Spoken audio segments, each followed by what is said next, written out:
ఏపీలో అప్పులు తప్ప అభివృద్ధి శూన్యం, అంత డొల్లేను. చంద్రబాబు పరిపాలన అంతా కూడా డొల్లేను. సంపద సృష్టి లేదు, ఏమీ లేదు. ఆయన చెప్పిందంతా కూడా ఒట్టి మాటలేను. ఒక్క రూపాయి కూడా సంపద సృష్టించింది లేదు. అసెంబ్లీ లోపలికి వెళ్తే 6 లక్షల కోట్లు అప్పు అంటారు. అసెంబ్లీ బయట వచ్చిన వెంటనే 14 లక్షల కోట్లు అప్పు అంటారు.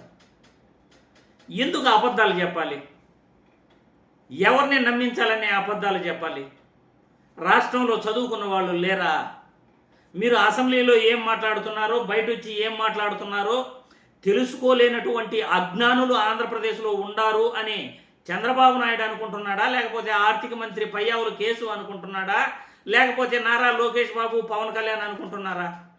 మీకన్నా మేధావులే ఆంధ్రప్రదేశ్ రాష్ట్రంలో లేరు, మనం ఏం చెప్తే అదే వింటారు అని బహుశా చంద్రబాబు నాయుడు, పవన్ కళ్యాణ్, లోకేష్ బాబు కలలు కంటున్నారేమో. మీరు ఆఫ్టర్ ఆల్ చదివింది ఎంఏ. మీరు చదివింది ఎంఏ చంద్రబాబు గారు. పిహెచ్డి చేసిన వాళ్ళు ఉన్నారు, ఆర్థిక శాస్త్రంలో పిహెచ్డి చేసిన వాళ్ళు ఉన్నారు, మంచి మంచి మేధావులు ఉన్నారు. ఒక్కసారి అట్లా చూస్తేనే కడుపులో పేగులు కూడా ఆవులించేస్తారు ఆంధ్రప్రదేశ్లో. సోషల్ మీడియాలో అవేర్నెస్ ఎంత వచ్చిందో ప్రతి ఒక్కడికి కూడా తెలుసు. అలాంటిది సంపద సృష్టిస్తాను అని చెప్పి కేవలం 20 నెలల్లో 3 లక్షల కోట్ల పైనే అప్పు చేసేశారు. అప్పులు తప్ప రాష్ట్రానికి ఏమీ లేదు, అభివృద్ధి శూన్యం అని కాగ్ నివేదిక విచ్చలవిడిగా మీ ఏపీ ప్రభుత్వంపై తోడ్పారపడుతుంది. నిన్నిచ్చిన కాగ్ నివేదికలో ఆర్థిక క్రమశిక్షణ స్థిరత్వంపై తీవ్ర ఆందోళన వ్యక్తం చేసింది. అప్పులు తప్ప అభివృద్ధి లేదు, ఏడాదిలోనే భారీగా అప్పులు. చేసిన అప్పులను ఆస్తుల కల్పనకు వెచ్చించిందే లేదు. రోజువారీ ఖర్చులకు అప్పులతో పెరిగిన వడ్డీ భారం. రెవెన్యూ లోటు ఏకంగా 3.75%, ద్రవ్య లోటు 5.05%. 2024-25 ఒక్క ఏడాదిలోనే 81,071 కోట్ల అప్పులు.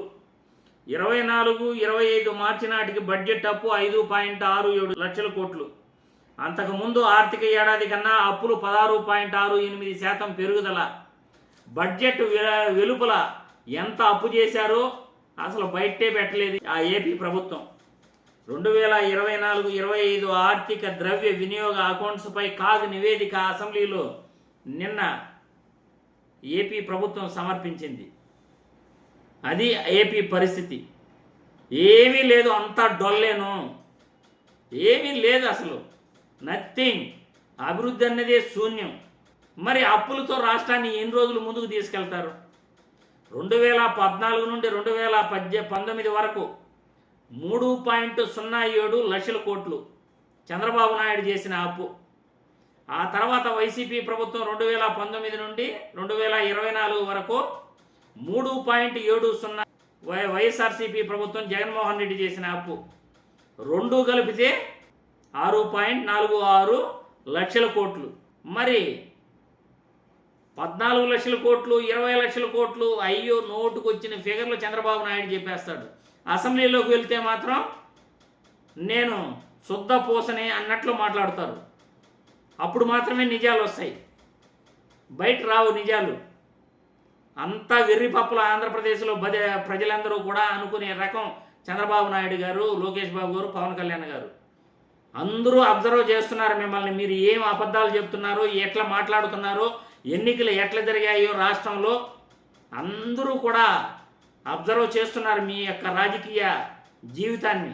ఇన్ని సంవత్సరాల రాజకీయ జీవితాన్ని చూసి కూడా చివరికి మీ పేరు ఎలా మిగిలిపోతుందో తెలుసా చరిత్రలో?